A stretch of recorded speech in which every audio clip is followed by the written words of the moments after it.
One question that comes up all the time is, why guns? And a lot of people don't realize how deeply guns are bred into society and how normal they are.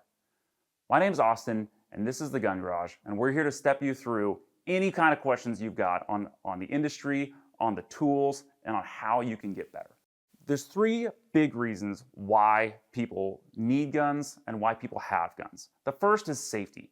We get people that come through the door all the time and they say, something creepy happened in my neighborhood, something creepy happened to my neighbor, to my parents, something close to them, and they realize that they don't feel as safe as they would like to feel.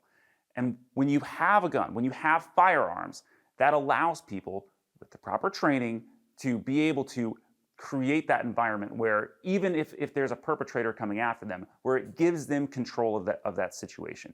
And it's one of the main reasons that people want to have a gun. It's why they walk in the door. People want to use them for sport. So whether that is things like, probably the most popular one is going to be hunting, especially in Kansas. Whether that is hunting deer or hunting any kind of birds, it's all over the place, and it's a huge part of society. It's very much a piece of Midwest culture. And so we get guys that are looking for long-range guns. We look at guys that are looking for shotguns. But the other side of the sport aspect is competitive sports. So there's long-range shooting, where you've got guys that are out there shooting competitions that rival or exceed what you see a military sniper doing. And also, there's guys doing sport shooting competitions with pistols, where you're shooting as fast as you can, as many targets as you can. And then, of course, we've got the trap and skeet guys out there doing all kinds of very, very realistic scenarios for challenging hunting environments.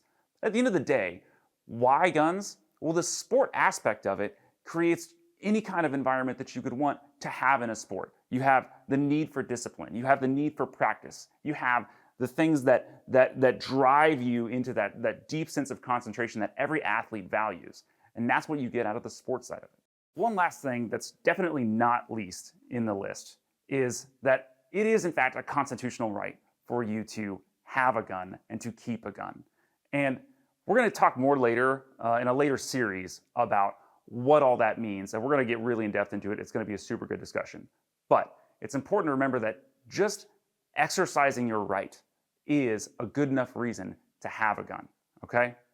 Now, if you guys are looking for getting into shooting sports, if you're looking for safety, if you want to understand how do I safely handle a gun, how do I safely use a gun if I had to save my life, come by the store, we'll get you taken care of. We're at the Gun Garage and Shooting Range to be here.